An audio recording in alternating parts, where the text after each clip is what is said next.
Hello guys. तो कल हम लोगों ने कवर किया था जनवरी मंथ का एड्यूटेरिया कॉन्सेप्ट 1 to 15 जनवरी का नेशनल इवेंट, और आज हम लोग कवर करने वाले हैं एड्यूटेरिया करंट कॉन्सेप्ट का 1 to 15 जनवरी का इंटरनेशनल इवेंट। जो भी इंटरनेशनल इवेंट जनवरी मंथ में हुआ होगा उसको आज हम लोग कवर करेंगे। तो पहला जो आर्टिकल है वो ये है, same sex marriage became legal in Estonia from January 2024। मतलब क्या है कि same sex marriage became legal हो गया है सेम सेक्स मैरिज करना इन एस्टोनिया फ्रॉम जनवरी 2024। मतलब कि मेल टू मेल और फीमेल टू फीमेल शादी कर सकते हैं। कहाँ? एस्टोनिया में। एस्टोनिया। और आप लोग का आज होमवर्क है, आप लोग मुझे बताइएगा एस्टोनिया क्या एक बाल्टिक कंट्री है? बाल्टिक सी के आसपास है? उसकी नेबर कंट्रीज कौन कौन से हैं? और उसके बाद मुझे कमेंट में मैप पर देखकर जरूर बताइएगा।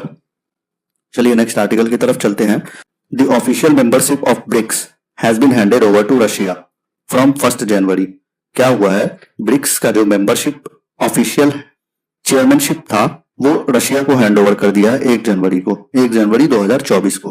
ब्रिक्स क्या है? ब्रिक्स एक ऑर्गेनाइजेशन है जिसमें Brazil, Russia, India, China and south Africa, Brazil, Russia, India, China and south Africa member थे। ये लोग मिलकर स्टार्ट किए थे। हाल ही में अर्जेंटीना ने रिफ्यूज कर दिया है इसमें ज्वाइन होने के लिए। ठीक। और अर्जेंटीना के रिफ्यूजल के बाद कौन कौन ज्वाइन हुआ है? सऊदी अरबिया हुआ है अब तक, यूनाइटेड अरब अमीरात यूएई हुआ है ज्वाइन, ईरान भी ज्वाइन हुआ है, इथियोपिया भी ज्वाइन हुआ है, इजिप्ट भी ज्वाइन हुआ है। These all country have become the new member of BRICS। अगर क्वेश्चन में आए कि न्यू मेंबर्स ऑफ ब्रिक्स कौन कौन से हैं, इनमें से कौन सा नहीं है, इसलिए आपको ध्यान रखना होगा ऑप्शंस सऊदी अरबिया, यूएई और Iran, Ethiopia, Egypt have became the new member of BRICS. चलिए अगले आर्टिकल की तरफ चलते हैं। Queen Margaret second of Denmark. Denmark की क्वीन मार्गरेट सेकेंड डिसाइड की है अपने थ्रोन को छोड़ देने का after 52 years in office. She is the longest reigning of the Europe. इनका सबसे लंबा शासनकाल रहा है यूरोप में।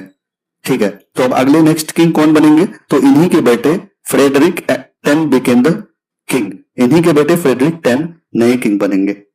ठीक है। नेक्स्ट आर्टिकल क्या है? Union cabinet approves MOU with Guyana for cooperation in hydrocarbon sector. देखिए नेक्स्ट आर्टिकल क्या है कि हाइड्रोकार्बन सेक्टर में कॉर्पोरेशन के लिए यूनियन कैबिनेट किसके साथ एमओयू साइन की है? तो वो है गुयाना। ये गुयाना जो कंट्री है, आप लोग कमेंट में बताइए कि कौन से कंटिनेंट में आता है। क्या ये लैंडलॉक कंट्री है? ये भी बताना है। अगला आर्टिकल है, China has launched a revolutionary ocean drilling vessel named Mengxiang which is designed to penetrate the earth's crust and reach the mantle for the first time in the human history। ये human history का पहला drilling vessel, revolutionary ocean drilling vessel project होगा, और China इसको revolutionary ocean drilling vessel name कह रहा है और उसको नेम दिया है मेंगजियांग। ये किस लिए डिजाइन किया गया है? To penetrate the earth crust को पेनिट्रेट करने के लिए और मेंटल तक पहुंचने के लिए। नेक्स्ट आर्टिकल ये इंपॉर्टेंट हो सकता है क्योंकि हाल ही में अभी बांग्लादेश काफी न्यूज में चर्चित है। ठीक। और स्टूडेंट प्रोटेस्ट को लेकर के वहां पर जो भी कुछ हो रहा है, रिजर्वेशन कोटा को लेकर के। ओके। तो क्या है ये Matarbari port Bangladesh is the first deep sea project. Bangladesh का पोर्ट है, क्या नाम है? माताबारी पोर्ट। क्या है? पहला डीप प्रोजेक्ट है which is being developed by Japan to boost Bangladesh export. देखो माताबारी पोस्ट बांग्लादेश का पहला डीप पोर्ट है। किसके द्वारा डेवलप किया जा रहा है? जापान के द्वारा डेवलप किया जा रहा है। क्यों डेवलप किया जा रहा है? बांग्लादेश की इकोनॉमी को बूस्ट करने के लिए। इससे क्या होगा? This will enhance the economic development prospect of not only Bangladesh but also the north eastern state of India including Tripura. अब क्या है कि ये इकोनॉमिक डेवलपमेंट सिर्फ बांग्लादेश का ही नहीं बढ़ाएगा बल्कि इंडिया के north eastern state including Tripura को भी काफी बेनिफिट्स होगा ये माताबारी पोर्ट से। इसीलिए ये इंपॉर्टेंट हो जाता है ये आर्टिकल्स हमारे लिए। अब नेक्स्ट आर्टिकल देखो, आर्टिकल क्या है? Chinese president Xi Jinping's New Year proclamation called for reunification of Taiwan. Chinese president Xi Jinping's New Year proclamation called for reunification of Taiwan, describing it as a sacred territory of China। Chinese president क्या जिपिंग जो है new Year proclamation को call कर दिए जिसमें Taiwan को reunify कर रहा है, वन चाइना पॉलिसी। और ये रीयूनिफिकेशन डिस्क्राइब क्या कर रहा है? Sacred territory of China Taiwan को कह रहा है। चलिए नेक्स्ट आर्टिकल की तरफ। A case has been filed in internal court of justice. A case has been filed in internal court of justice by South Africa accusing Israel of genocide. अभी जो हाल ही में आप देख रहे हैं इजराइल वर्सेस पैलेस्टीन, इजराइल जो genocide कर रहा है, तो उसके अगेंस्ट एक कोर्ट फाइल कर दिया गया था इंटरनेशनल कोर्ट ऑफ जस्टिस में। किसके द्वारा? साउथ अफ्रीका के द्वारा। एक्यूज किया जा रहा है इजराइल ऑफ जेनोसाइड्स। इजराइल, और कहा जा रहा है Israel is reportedly violating its obligation under the 1948 genocide convention as part of its bombing campaign on Gaza. Israel 1948 में कोई जेनोसाइड कन्वेंशन साइन किया होगा, उसी को रिपोर्टेडली वायलेट कर रहा है बॉम्बिंग कैंपेन चलाकर गजा पे। चलो नेक्स्ट आर्टिकल की तरफ। Famous Bangladeshi economist Muhammad Yunus who won the Nobel Prize in 2006 for his poverty alleviation campaign through microfinance has been sentenced to 6 months in prison for violating labor laws. क्या हुआ है कि फेमस बांग्लादेशी इकोनॉमिस्ट है मोहम्मद यूनुस नाम के, वो एक नोबेल प्राइज विनर भी है 2006 में। किस लिए जीते थे? पोवर्टी एलिविएशन कैंपेन चलाकर थ्रू माइक्रो फाइनेंस। उन्हीं को सेंटेंस किया गया है, 6 महीने की सजा सुनाई गई है। किस लिए सजा सुनाई गई है? Violating labour laws.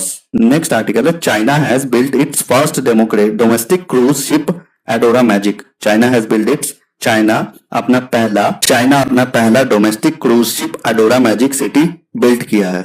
अब देखो नेक्स्ट आर्टिकल है। 2024 will be celebrated as the year of friendship by China and North Korea. क्या है कि चाइना और नॉर्थ कोरिया के बीच का जो फ्रेंडशिप है उसको ईयर ऑफ 2024 को ईयर ऑफ द फ्रेंडशिप घोषित कर दिया गया है चाइना एंड नॉर्थ कोरिया द्वारा। क्यों? क्योंकि फ्रेंडशिप ये दोनों के बीच में हुई है। The snow leopard has been declared the official national symbol of Kyrgyzstan. Snow leopard Kyrgyzstan की तरफ, सेंट्रल एशिया की तरफ है, वहां पे स्नो लियोपर्ड पाया जाता है, तो उसको क्या डिक्लेयर किया गया है? Official national symbol of Kyrgyzstan. हम लोग का ऑफिशियल नेशनल सिंबल क्या है? सारनाथ पिलर पे जो एम्बलम है।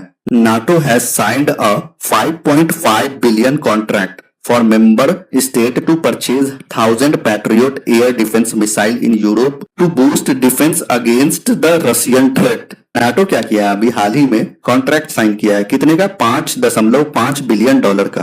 किस लिए? फॉर मेंबर ऑफ स्टेट के लिए to purchase 100 Patriot air defence missile in Europe में खरीदने के लिए नाटा कॉन्ट्रैक्ट साइन किया है। कितने का? $5.5 बिलियन का।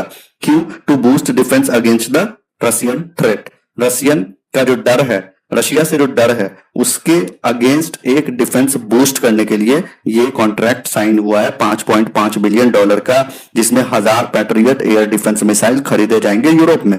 France has become the first European country to issue digital Schengen visas for visitor to the 2024 Paris Olympics. देखिए 2024 में पेरिस ओलंपिक्स होगा, कहां होगा? फ्रांस में। इसीलिए फ्रांस जो है एक डिजिटल वीजा इशू किया है जिसका नाम है Changan visas.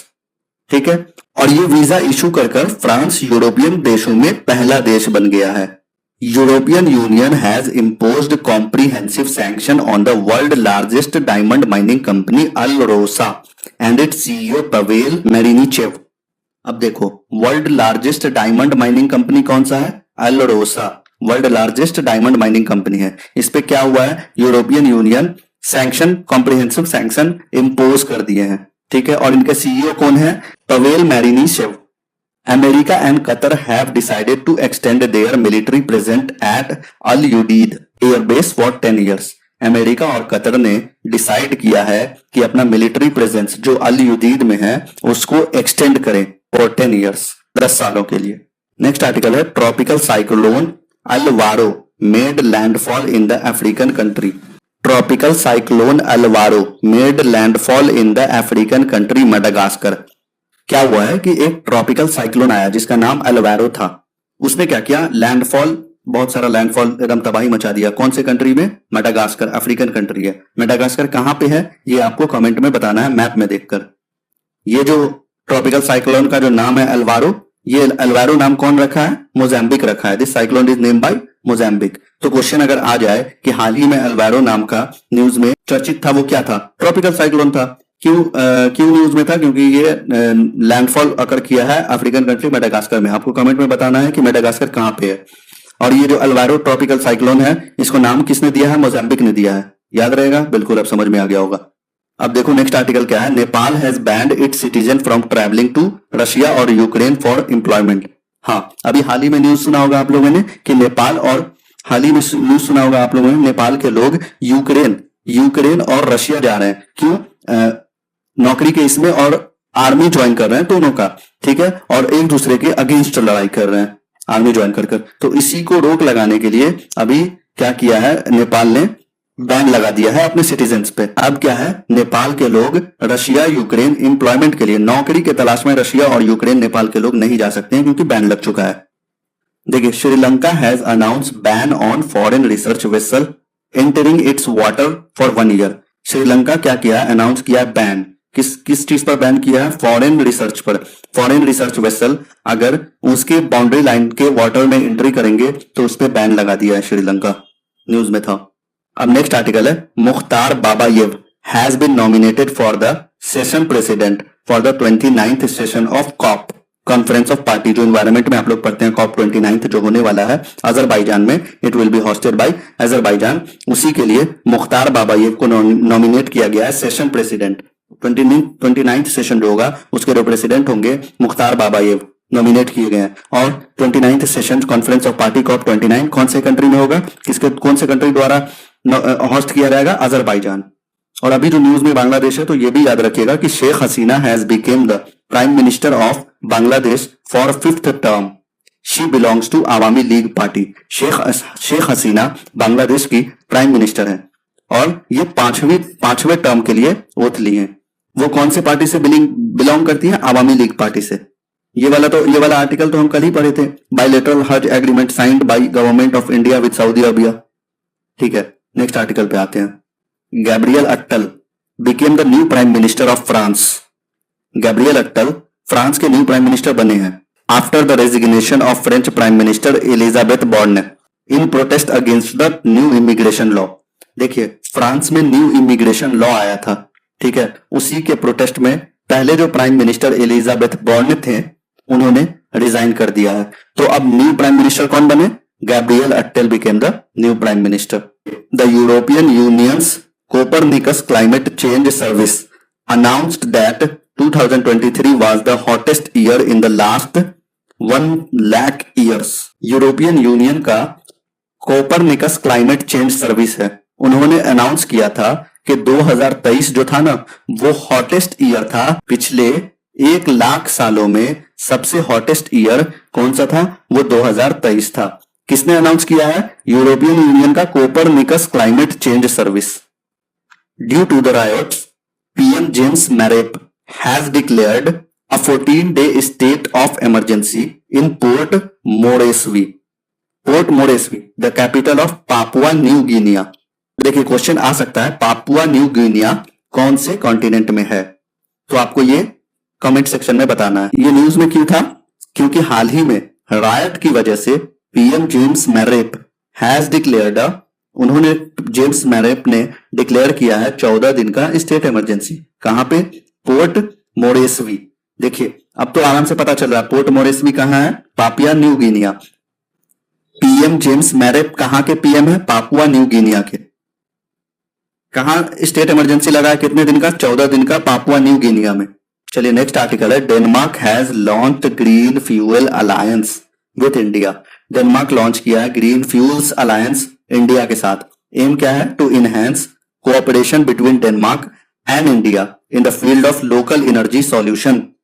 Local energy solution के फील्ड में कोऑपरेशन बिटवीन डेनमार्क और इंडिया के बीच में कोऑपरेशन इनहेंस करने के लिए डेनमार्क ने लॉन्च किया है green fuel alliance with India. Mount Lewotobi Laki volcano erupts in East Nusa Tenggara, Indonesia. This mountain is situated on the island of Flores. देखो, माउंट लेवोटोबी लाकी वोल्केनो है, वो erupt हुआ है। कहां erupt हुआ? याद रखिएगा, इंडोनेशिया। ये इंपॉर्टेंट क्वेश्चन बन सकता है ज्योग्राफी में। Mount Lewotobi Laki Laki volcano कहाँ है? इंडोनेशिया में है। इरप्ट कहाँ हुआ? In East Nusa Tenggara. ये माउंटेन सिचुएट कौन से आइलैंड पे है? Island of Flores. Island of Flores कहाँ है? इंडोनेशिया में। अब आते हैं हम लोग Bihar state specific January month के न्यूज पर, करंट अफेयर्स पर। देखिए, a separate sports department will be established in Bihar to promote sports culture इन बिहार। क्या हो रहा है कि बिहार के अंदर सेपरेट स्पोर्ट डिपार्टमेंट एस्टैब्लिश्ड होगा। क्यों? स्पोर्ट कल्चर, बिहार के स्पोर्ट कल्चर को प्रमोट करने के लिए। ये अनाउंसमेंट चीफ मिनिस्टर के, this announcement has been made by the chief minister while providing appointment to the players under the medal लाव नौकरी पाओ स्कीम। तो बिहार स्पेशल है, आ सकता है ये मेडल लाव नौकरी पाओ स्कीम कहाँ का है? बिहार का है। जब प्लेयर्स को मेडल लाव नौकरी पाओ स्कीम पे अपॉइंट किया जा रहा था चीफ मिनिस्टर के द्वारा, तभी ये अनाउंस किया गया कि सेपरेट स्पोर्ट्स डिपार्टमेंट स्टेब्लिश किया जाएगा बिहार के अंदर। क्यों? प्रमोट करने के लिए sports culture in Bihar. Central government has decided to follow the plan of Bihar government to install the solar plates on the government building। देखिए, सेंट्रल गवर्नमेंट डिसीजन लिए हैं प्लान फॉलो करने का, बिहार गवर्नमेंट को install solar panels on government buildings under जल जीवन हरियाली अभियान इन बिहार। जल जीवन हरियाली अभियान कहाँ का है? बिहार का स्कीम है। इसी के अंदर क्या होगा? सोलर प्लेट इंस्टॉल किया जाएगा। कहां इंस्टॉल किया जाएगा? गवर्नमेंट बिल्डिंग के छतों पर। और ऐसा करने वाला बिहार एक इकलौता राज्य कंट्री में पहला बन जाएगा। Bihar is the only state in the country to do this. मतलब कि पूरे कंट्री में बिहार ही एक ऐसा स्टेट है जो ये करने वाला है कि जल जीवन हरियाली अभियान के अंदर सोलर प्लेट इंस्टॉल होगा। कहां इंस्टॉल होगा? गवर्नमेंट बिल्डिंग के छतों पर। किसके द्वारा? कौन डिसाइड किया? ये सेंट्रल गवर्नमेंट डिसाइड किए हैं टू फॉलो द प्लान, ये प्लान को फॉलो करने का।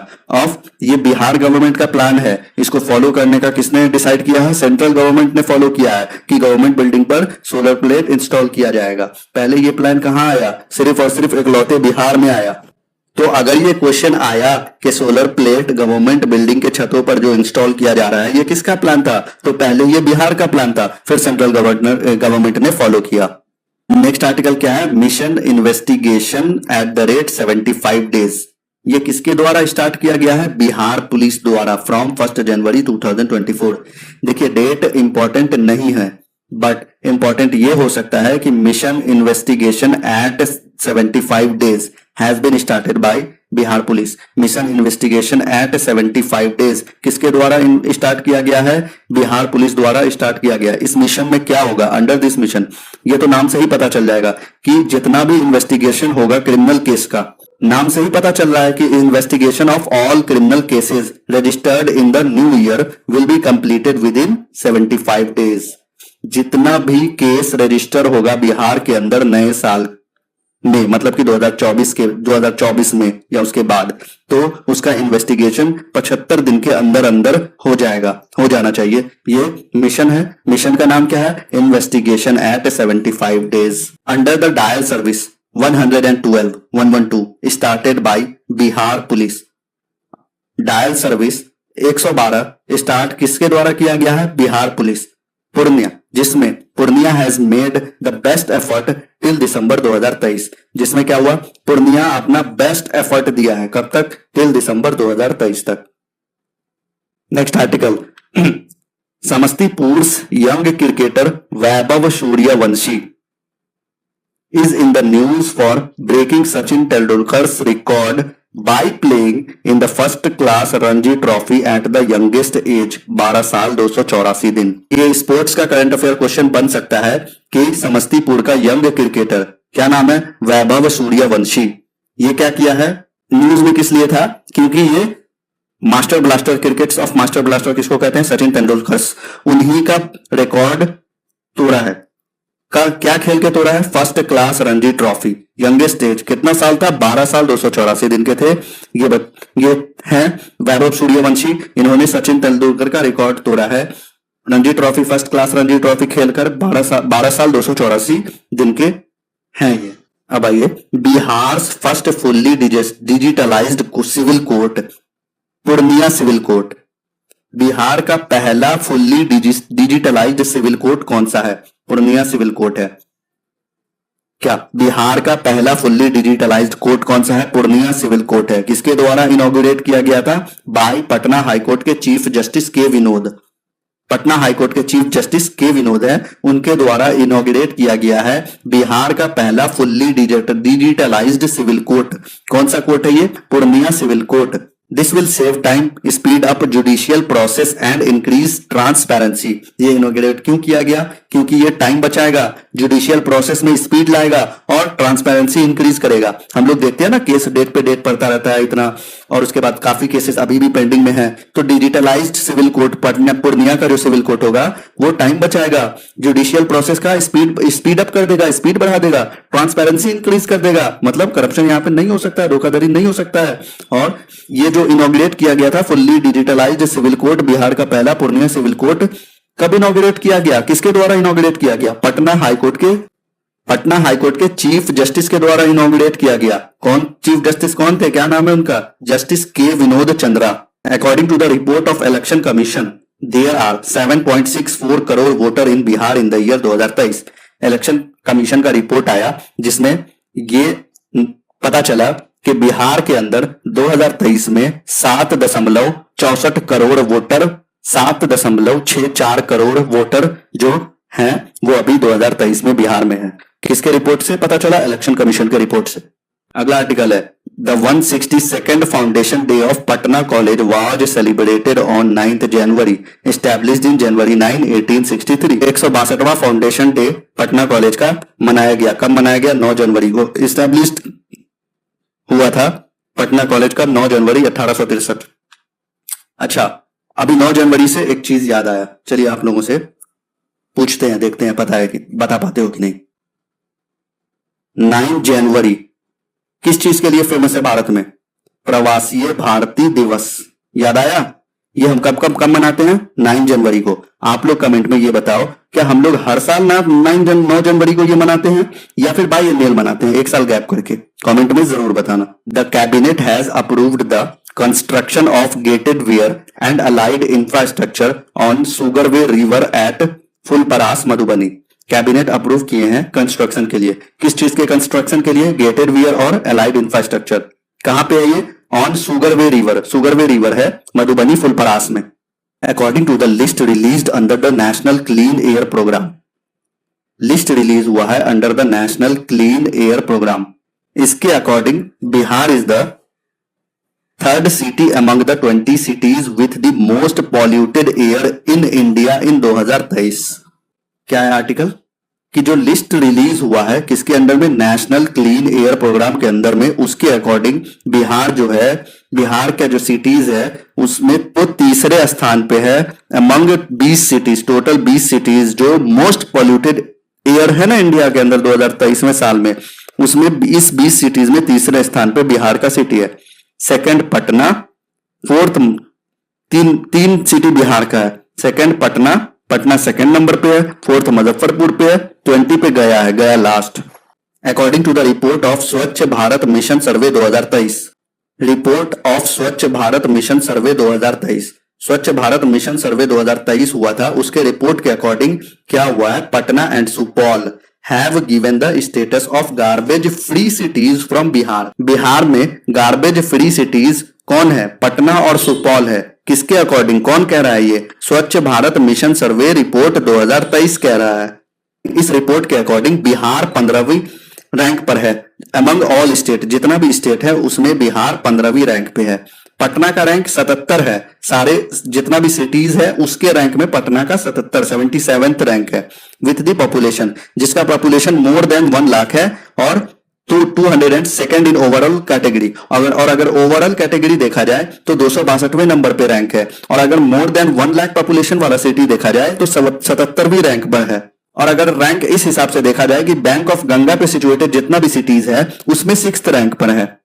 संस्कृति Mishra of Lagma village of Darbhanga district. संस्कृति मिश्रा कहां की है? लगमा विलेज। लगमा विलेज कहां है? दरभंगा डिस्ट्रिक्ट में है। क्यों न्यूज में है? क्योंकि ये सेलेक्ट हुई है for the Sahitya academy Yuva award for her poetry collection कहबक अच्छी हमरा। अब देखिए, साहित्य अकेडमी युवा अवार्ड किसको मिला है? संस्कृति मिश्रा को मिला है। कहां से बिलोंग करती हैं? लगमा डिस्ट्रिक्ट, लगमा विलेज से बिलोंग करती हैं। लगमा विलेज कहां है? दरभंगा डिस्ट्रिक्ट में है। क्यों न्यूज में है? क्योंकि ये इनको सेलेक्ट किया गया है साहित्य अकादमी युवा अवार्ड के लिए। क्यों सेलेक्ट किया गया है? क्योंकि इनके पोएट्री को सेलेक्ट किया गया है और इनका पोएट्री का नाम है कहबक अच्छी हमरा। देखिए कल हम लोग डिस्कस किए थे ना नीना सिंह, और मैंने कहा था आगे बताऊंगा, ये रहा Neena Singh appointed as the first women chief of CISF, she belong from Bihar. Neena Singh जो अपॉइंट हुई हैं first women chief of CISF, first women director general of CISF जो अपॉइंट हुई है वो नीना सिंह है, और वो कहां से है? बिहार से है, इसीलिए ये इंपॉर्टेंट हो जाता है, सो एकदम याद रखना है। The statue of Bhikshu Dhamma Chhaya, the great disciple of Gautam Buddha, will be inaugurated in Ara Bhojpur. देखिए a statue of Bhikshu Dhamma छाया का एक स्टैचू है, वो कौन थे? गौतम बुद्ध के ग्रेट डिसिपल थे। इनॉग्रेट किया जा रहा है उनका स्टैचू भिक्षु धम्मा छाया का। कहां पे इनॉग्रेट किया जा रहा है? आरा भोजपुर में। आरा भोजपुर में स्टैचू इनॉग्रेट किया जा रहा है जो कि गौतम बुद्ध के डिसिपल थे। वो कौन थे? भिक्षु धम्मा छाया। भिक्षु धम्मा छाया कौन है? गौतम बुद्ध के डिसिपल है। इनका स्टैचू कहां इनॉग्रेट किया जा रहा है? आरा भोजपुर में। अब देखिए अगला आर्टिकल है, ए 243 feet high life sized statue of the first president of doctor Rajendra Prasad will be installed along the JP Ganga path. It has been named as Statue of Wisdom. Statue of wisdom में किसकी statue है? Doctor Rajendra Prasad, president of India, first president of India जो थे doctor Rajendra Prasad, उन्हीं का statue of wisdom install होगा। कितना ऊंचाई का होगा? 243 फीट। कहां? Obviously JP Ganga path, Patna में या बिहार में। अब next article, it was announced to build Bihar first breeding centre for घड़ियाल and tortoise in Bettiah West Champaran. देखो बिहार का पहला ब्रीडिंग सेंटर जो कि घड़ियाल और टॉर्टवाइज के लिए होगा, कहां बिल्ड होगा? बेतिया वेस्ट चंपारण में बिल्ड होगा। क्या अनाउंस हुआ है कि बिहार का पहला ब्रीडिंग सेंटर फॉर घड़ियाल एंड टॉर्टवाइज, घड़ियाल और कछुए के लिए बिहार का पहला ब्रीडिंग सेंटर बनने जा रहा है। वो कहां बनेगा? बेतिया वेस्ट चंपारण में बनेगा।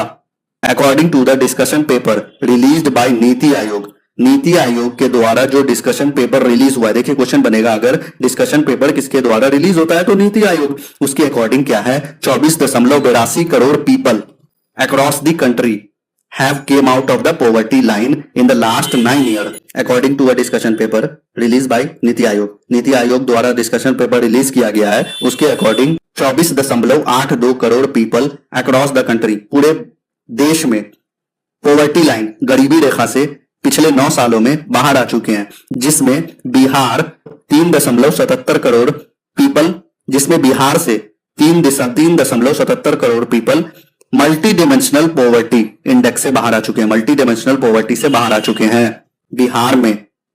किस रिपोर्ट के अकॉर्डिंग? नीति आयोग के डिस्कशन पेपर रिपोर्ट के अकॉर्डिंग। अब आ जाइए नेशनल अवार्ड 2023 जो स्पोर्ट्स अवार्ड है उसको डिस्कस कर लेते हैं, इंपॉर्टेंट हो सकता है ये। देखिए हर साल प्लेयर जो कि हर साल every year the player who have made a remarkable performance, जो कि यादगार परफॉर्मेंस जो प्लेयर बनाते हैं उनको स्पोर्ट्स ऑनर करता है नेशनल अवार्ड से। किसके द्वारा ऑनर होता है? Union ministry of youth welfare and sports.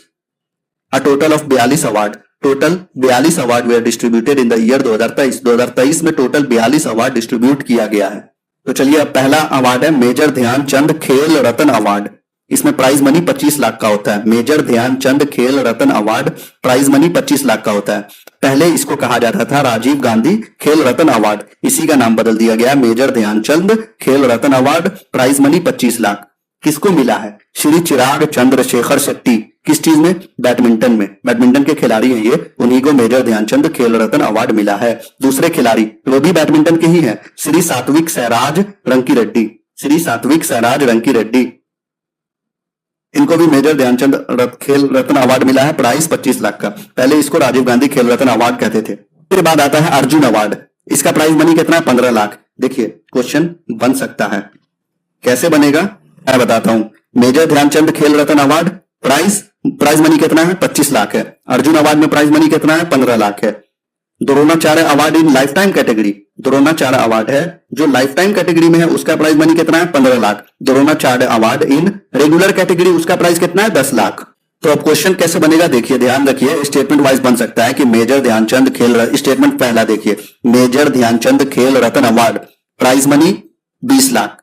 Second statement Arjuna award prize money 15 lakh. Third statement Dronacharya award in lifetime category prize money 10 lakh. Fourth statement Dronacharya award in the regular category में prize money 10 lakh. सही कौन कौन सा हुआ तो बोला मैंने अर्जुना अवार्ड और Dronacharya, second and fourth statement ऐसे ही सही बोला ना। तो बस इस टाइप का स्टेटमेंट बन सकता है, तो याद रखिएगा। और अवार्ड किस किस को मिला आप ध्यान में रखिएगा। इसमें Arjuna award prize money 15 lakh. इसमें सबसे इंपॉर्टेंट अगर मैं बताऊं तो इनको बता सकता हूं, नसरीन शेख बिहार से हैं, जो कि कौन से खेल में अवार्ड मिला arjuna award, kho kho. Dronacharya award in lifetime category में किसको मिला है 3 पर्सन को अवार्ड किया गया। इसमें कितने पर्सन को 3 पर्सन को। और Dronacharya award in regular category total 5 person को अवार्ड किया गया है टोटल। और उसके बाद total 3 universities selected under the Maulana Abul Kalam Azad trophy 2023 में Maulana Abul Kalam Azad trophy total 3 universities को मिला है। ठीक है गाइस, आज के लिए इतना ही। अब नेक्स्ट लेक्चर में हम लाएंगे एडुटेरिया का current concept from 16 January to 31 January.